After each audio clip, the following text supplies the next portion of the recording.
Hey everyone, welcome back to the Board Game Spotlight. Today we're looking at Rurik, Dawn of Kiev. Now this is a game for 1 to 4 players. Yes, that's right, it includes solo, and it plays in 60 to 120 minutes. So let's take this to the table, and I'm going to tell you about it.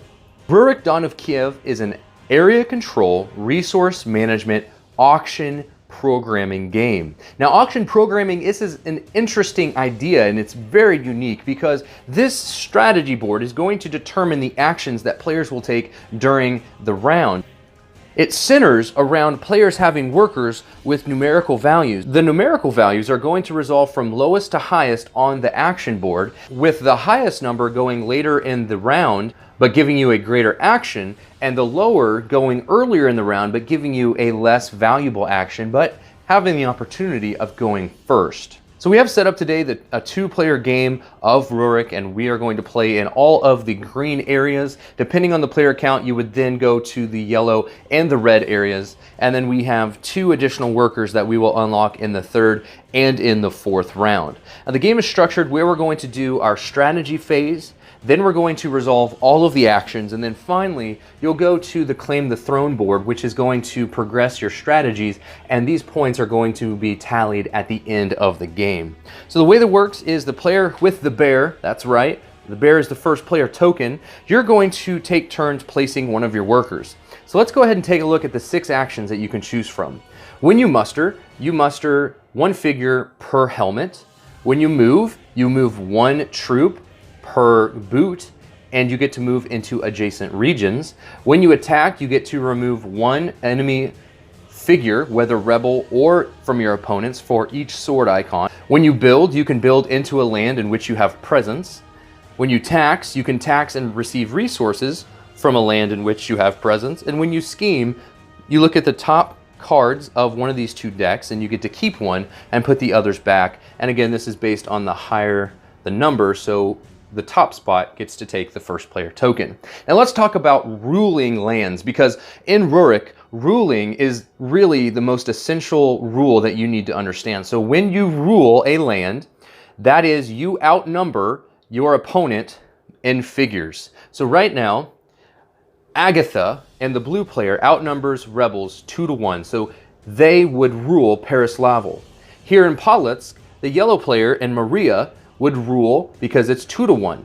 Now you can have any number of figures can occupy an area, but when accounting for ruling, you have to outnumber the figures that are there per player.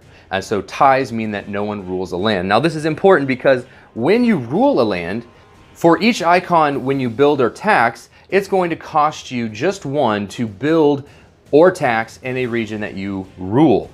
If you want to build or tax into a land in which you have presence, but you do not control or you do not rule it, it's going to cost you 2 actions to do that.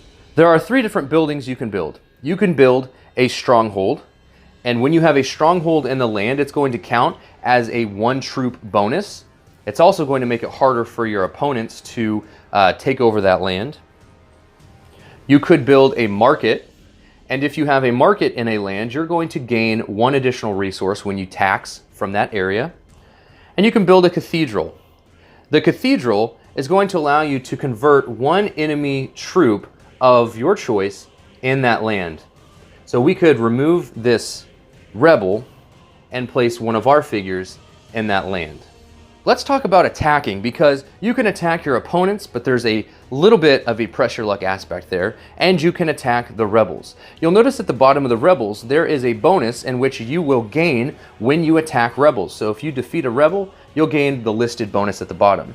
When you attack your opponents, so if we were attacking here, for each sword icon, you remove 1 troop.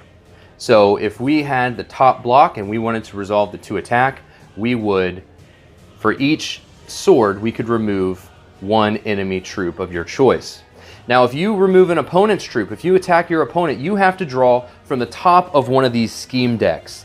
So you can pressure luck and hope that you do not gain any casualties. Unfortunately, that is 1 casualty, so we would have to remove 1 of our figures. Or you can draw and there's no penalty. when you scheme, this can actually allow you to stack the decks in your choice so you can know what's on top, and maybe your opponents won't want to go to a deck that you've manipulated because they don't know if you've put casualties on top or if you put no casualty on top. So there is a little bit of psychological warfare going on when you scheme and then if you attack.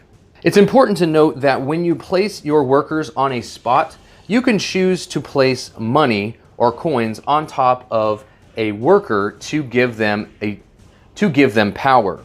So we could choose to make our 1 into a 2 if we would like, and then later if we place our 2, when this comes down to resolution, we would actually get to choose between either attacking or taxing, whichever of those we want to resolve first, because they are the same number and you resolve lowest to highest. When your opponent places figures into a column, they're going to push down whatever was there. So if theirs is higher, anything below it is going to get pushed. But if they come with the same numerical value, they go below that value because you beat them there.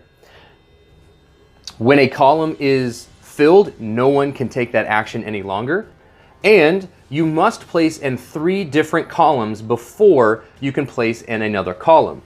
So blue would have to place in 3 unique actions before they could choose using the same action. And that is the same for all players. You must be in 3 unique actions before you can double up in a specific action with another worker. So after we have filled up our board with our actions, we'll go into resolving all of these actions. And again, it's lowest to highest depending on who owns the bear. And then at the end of that, you're going to go into claiming the throne. So after you have resolved all of your actions and all players have removed their workers from the strategy board, you would then move up your player discs on the claim the throne. So you're then going to check the board and you're going to check at your player boat, and then you're going to see if you have met any of these requirements. So do you rule any of these numbers of land? Have you built in adjacent lands? Have you traded? Do you have a number of resources inside your boat equal to what's listed? And then every time you fight, you move up the board.